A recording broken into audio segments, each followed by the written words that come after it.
then once you are planning, what's going to happen? I think I'm gonna trade. Once I have like basic knowledge, You're going to trade. So after trading, what will be the end result? it's gonna be good results because I'll be equipped with knowledge. Okay.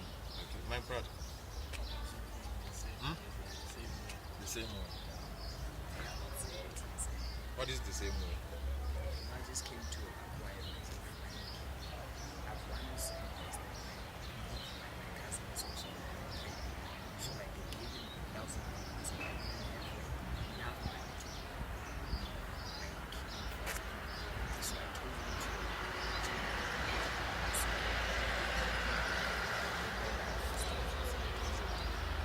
So basically when you invest, you want to make money.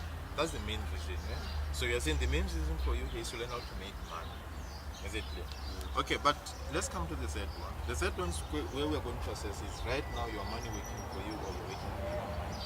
Because those are two different things. Like you said, you don't gamble, you put your money at the bank. How much interest are you getting in the bank? nothing basically. I don't have Nobody can be zero. How much the interest? What's interest. the percentage? No, it's on my savings. Like Yeah, but it's on the savings account, but there's a certain interest you're earning. Or you don't know how much is it? I don't know. I don't Okay. know. I seriously don't know. Okay. 6 to 9% interest. 5%. Yeah? Okay, let me just show you when you've got any money at the bank. As long as it's not in your pocket, you are entitled to something. What is that something? If you've got money in your savings account, you get 3% per annum. Every 12 months, you get how much? 3%. How much is it per month? You divide 3 by 12. It's going to be maybe 0.04. It's purely nothing. If you've got a fixed deposit account, you're going to get an average of 5%. A few weeks ago, ABSA announced that they are giving people about 13% per annum. Is it clear? The top one was Nedbank, no, not Nedbank, it's African Bank. I think it was giving people about 10 point something, but ABSA said no, we're going to give you 13% per annum, not per month. To check how much is it per month is going to be 1.05. Is it clear? Per month. Is it good? Not necessarily. If you've got your investment like your bond mutual or retirement annuities or these other policies, it's going to be 10% per annum. So you said you are not happy with the current investment. Why? Because the money is too little.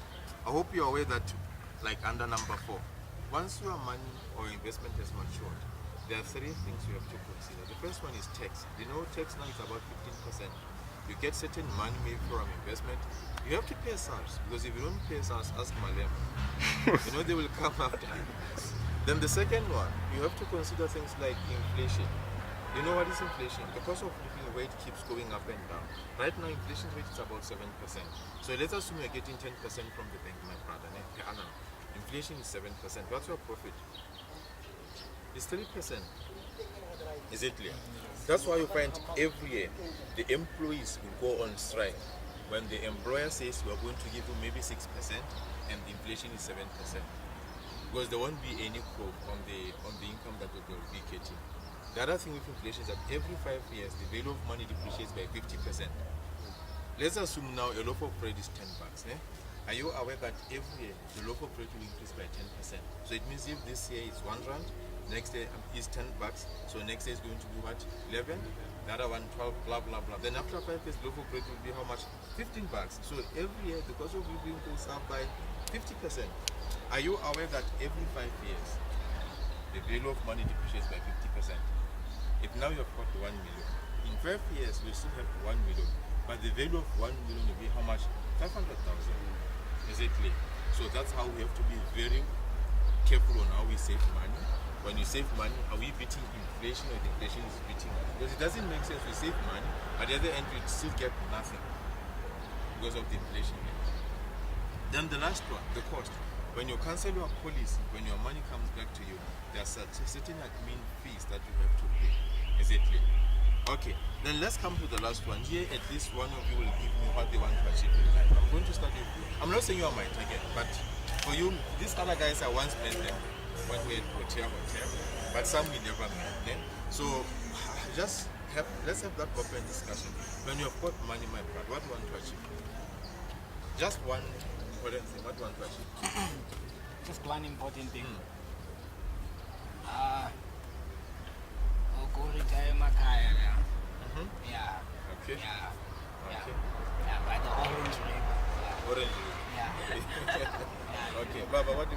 Just one thing. One.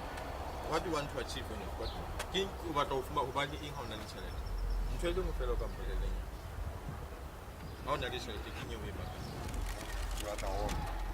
Wisdom? What a home. How much a hall? Okay. Long property. For the property, yeah. Okay, that you know what. Oh, you got a papa. Yeah, one if you. Hey, what? No. You love the family of Africa. We love us with them. Kita about 10 million. My brother. Just to provide for my daughter as well. Okay. Yeah. Most. When over. Huh? So you to invest. Okay. Sis. It's taking care of the family. Okay. Traveling with other Travel. What's your dream destination?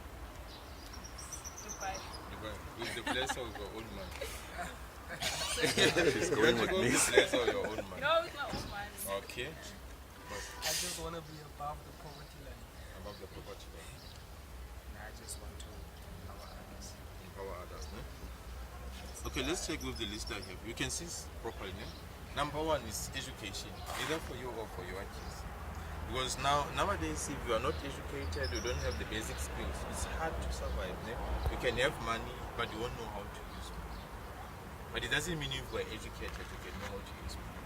You know collocation. How many people are educated, but then they misuse their money? You find someone, okay, they just finished the soul plage, maybe they were doing become economics, now they are working for the government. For the first salary, they buy a car, about 7. They don't have a house, they're staying in it. When they buy the car, after 3 months,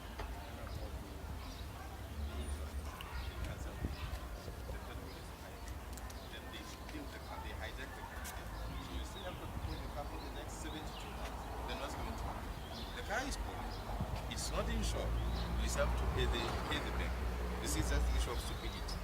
Doesn't mean if you're educated you can think outside the box. Most of the guys, unfortunately, who are from the university, they just think inside the box, not outside. Because at the university, we are taught to be employed. We are not taught to be how to become employers. That's the challenge. That's why you find someone has got masters, they're staying at home, they said I can't be employed. Why can't you just go to the street and sell some oranges? You know, most of these foreign owned shops, most guys are educated. But they don't mind having their own salons because they are going to make money. So staying at home, saying you've got degree, what people are going to say doesn't work. They are given hands. Do something with the soil. Is it clear? Okay. Then the other one will be, okay, the most important is to have your own property, have your own house. Because property is going to appreciate value every year. Then the other thing will be security. In case of emergency, you are disabled or you are fired, how are you going to survive?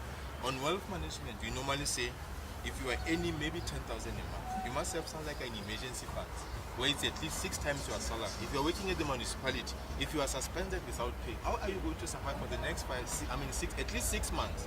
Is it clear? Or you passed away, how are your kids going to survive once your money is not yet back into the account? Is it clear? Then the other one will be, some people are more into cars, but they normally say car is a liability. Don't just buy a car on credit, because you buy it once it leaves the warehouse, it's going to depreciate every year. So the most important thing, you can just buy a car, buy it cash and insure it. That way it's much better. But most cars, they like credits,